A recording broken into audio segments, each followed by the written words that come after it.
Ma'asyiral muslimin rahimakumullah. Sekarang ini kita sudah berada di penghujung bulan Zulqa'dah,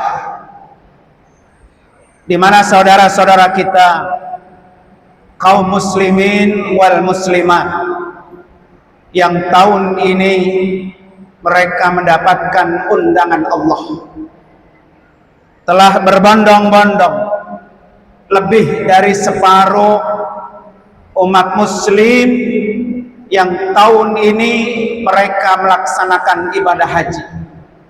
Mereka sudah berada di dua kota suci, yaitu kota Makkah dan kota Madinah Al-Munawwarah. Ma'asyiral muslimin rahimakumullah. Ritual ibadah haji tidak lepas dari sosok seorang nabi yang sangat mulia. Yang pertama, Nabi Allah Ibrahim alaihissalam. Nabi Ibrahim Allah sebutkan di dalam Al-Quran surah Al-Mumtahanah ayat 4. Qad kanat lakum uswatun hasanah fi Ibrahim walladzina ma'ahu. Sungguh benar-benar telah ada seorang suri tauladan, contoh idola terbaik, uswah yang sangat baik buat kita semua, yaitu Nabi Allah Ibrahim alaihissalam. Yang kedua yaitu baginda kita Rasulullah sallallahu alaihi wasallam sebagai contoh dan idola terbaik. Dan Allah sudah sebutkan dalam surah Al-Ahzab ayat 21. Laqad kana lakum fi Rasulillah uswatun hasanah. Sungguh telah ada bagi kamu contoh idola panutan terbaik, yaitu ada pada diri Rasulullah sallallahu alaihi wasallam. Dua nabi ini adalah orang yang sangat istimewa, sehingga nama kedua nabi ini selalu kita sebut di dalam salat kita. Kama shallaita ala Ibrahim wa ala ali Ibrahim wa barik ala sayyidina Muhammadin wa ala ali sayyidina Muhammad. Kalau seandainya dua nama ini tidak kita sebutkan di dalam salat kita, maka salat itu jauh daripada kesempurnaan. Ma'asyiral muslimin rahimakumullah. Kenapa Ibrahim ini menjadi idola contoh terbaik buat kita? Yang pertama, Ibrahim itu memiliki sebuah keyakinan yang kuat. Ayah Ibrahim yang bernama Azar.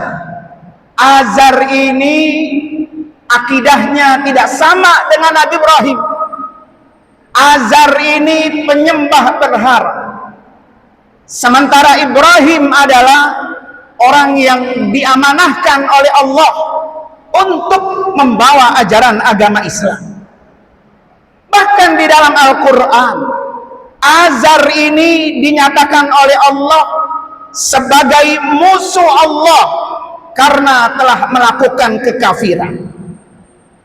Tapi apa yang dilakukan Ibrahim kepada ayahnya yang beda akidah? Ibrahim mesti ayahnya tidak seakidah dengannya. Ibrahim tetap hormat, Ibrahim tetap patuh. Bahkan Ibrahim mendoakan, meminta ampun kepada Allah agar ayahnya Azar diampuni dosa-dosanya. Walaupun hal itu jangan ditiru oleh kita, karena ketika kita memiliki orang tua yang sudah beda akidah, beda agama, maka orang tua itu tidak berhak untuk kita minta ampuni dosa-dosanya kepada Allah. Sebagaimana yang Allah nyatakan dalam surah Al-Mumtanah ayat 4, illa qaula Ibrahim li abihi la astaghfiranna laka. Akan tetapi janganlah engkau teladani perkataan Ibrahim kepada ayahnya, sungguh aku akan memohon ampunan bagimu. Ini adalah satu bukti bahwa Ibrahim meski beda akidah, beda keyakinan terhadap orang tuanya, tetap hormat dan takzim, bahkan mendoakan. Pelajarannya untuk kita, siapapun orang tua kita, seburuk apapun orang tua kita, kewajiban kita seorang anak tetap berbakti kepadanya, berbuat baik dengannya, bahkan mendoakan yang baik-baik untuknya. Apalagi jika orang tua kita ini sama-sama seakidah, sama-sama seorang muslim, baik orang tua kita masih hidup ataupun orang tua kita sudah berada di alam kubur. Maka kewajiban kita adalah berbakti sesuai dengan perintah Allah dalam surah Al-Isra ayat 23. Wa qada rabbuka alla ta'budu illa iyyahu wa bil walidaini ihsana.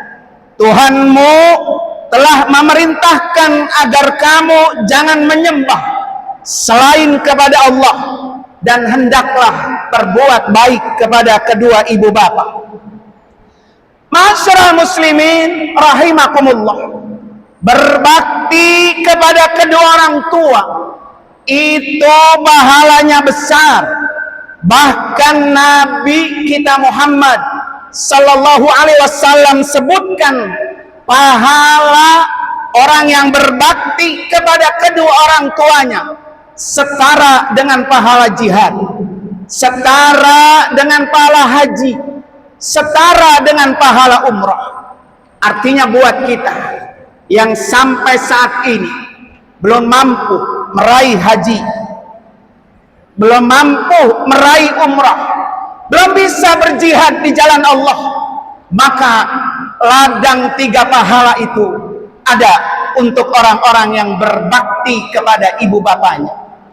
Ada sebuah riwayat dari Anas bin Malik. Ia berkata, ada seseorang mendatangi Rasulullah sallallahu alaihi wasallam dan ia sangat ingin pergi berjihad, namun orang itu tidak mampu. Rasulullah sallallahu alaihi wasallam bertanya kepada orang itu, apakah kamu punya salah satu orang tua kamu?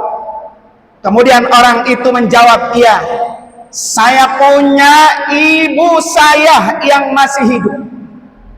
Maka kata Nabi, bertakwalah kamu kepada Allah, jalankan semua perintah Allah, tinggalkan semua larangan Allah, kemudian berbaktilah, berbuat baiklah, layanilah ibumu, maka kamu mendapatkan pahala sama dengan kamu berhaji, kamu berumrah, dan kamu berjihad.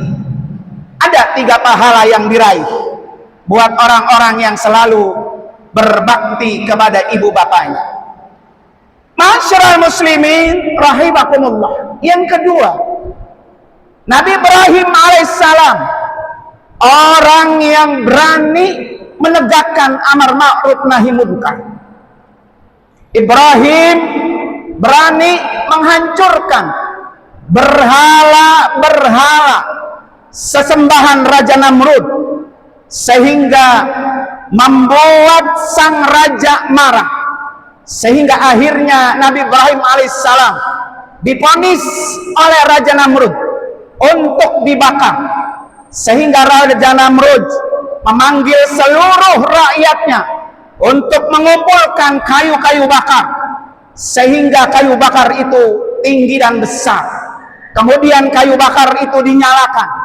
Setelah menyala, Raja Namrud bingung bagaimana cara melempar Ibrahim ke dalam kobaran api yang begitu besar. Sehingga akhirnya Raja Namrud memanggil ayahnya Ibrahim Azar untuk melemparkan Ibrahim ke tengah-tengah api yang begitu besar dengan menggunakan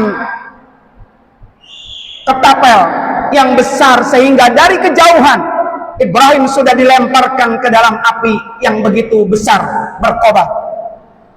Sehingga akhirnya ketika api itu padam, Raja Namrud penuh dengan keheranan. Ibrahim keluar dari bara api itu dalam keadaan rapih, tidak ada satupun yang terbakar dalam dirinya. Ketika api itu berkobar, kemudian Allah berfirman, "Qulna ya naru kuni bardan wa salaman ala Ibrahim." Kata Allah, "Wahai api, jadilah dingin dan selamat bagi Ibrahim." Surah Al-Anbiya ayat 69. Masyarul muslimin, dari ayat ini Allah menyeru ada kata bardan wa salaman.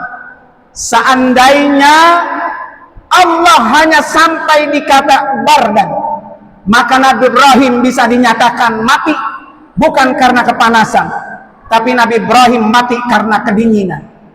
Maka akhirnya Allah sebutkan ya narukuni bardan wasalam. Walaupun dingin di dalam kobaran api, Nabi Ibrahim tetap dalam keadaan selamat. Masyarul muslimin rahimakumullah. Yang ketiga, ada beberapa doa-doa yang diajarkan oleh Nabi Allah Ibrahim alaihissalam. Di dalam Al-Quran banyak disebutkan. Di antaranya adalah Nabi Ibrahim menginginkan satu keturunan yang bisa melanjutkan estafet kenabian. Nabi Ibrahim sudah tua renta, sudah beruban, bahkan istrinya Sarah dinyatakan mandul. Tapi Nabi Allah Ibrahim tetap berdoa. Doa yang diajarkan oleh Allah dalam Al-Quran surah As-Saffat ayat 100. Rabbi habli minas salihin. Rabbi habli minas salihin. Doa ini menjadi bukti Nabi Ibrahim dikaruniai anak dari istrinya Hajar, lahir seorang anak yang soleh, yaitu bernama Ismail. Tidak lama kemudian Nabi Ibrahim dikaruniai anak dari istrinya Sarah yang sudah dinyatakan mandul, lahir dari rahim Sarah seorang anak yang soleh, yaitu Nabi Ishak alaihissalam. Ini salah satu berkat daripada doa yang diajarkan oleh Nabi Allah Ibrahim yang ada di dalam Al-Quran. Rabbi habli minas salihin. Kalau kita ingin dikaruniai putra putri yang saleh dan salehah, maka sudah sepatutnya Ibrahim adalah contoh terbaik buat kita. Kemudian doa yang kedua, yang juga ini sering kita rasakan selaku orang tua, yaitu betapa sulitnya kita menyuruh anak-anak kita untuk melakukan ibadah sholat. Doa yang diajarkan oleh Nabi Ibrahim alaihissalam tertera dalam surah Ibrahim ayat 40. Rabbi ja'alni muqimas salam wa min dzurriyyati rabbana wa taqabbal du'a. Ya Allah, jadikanlah aku dan anak cucuku orang-orang yang tetap mendirikan salat. Ya Allah, perkenankanlah, terimalah doa-doaku.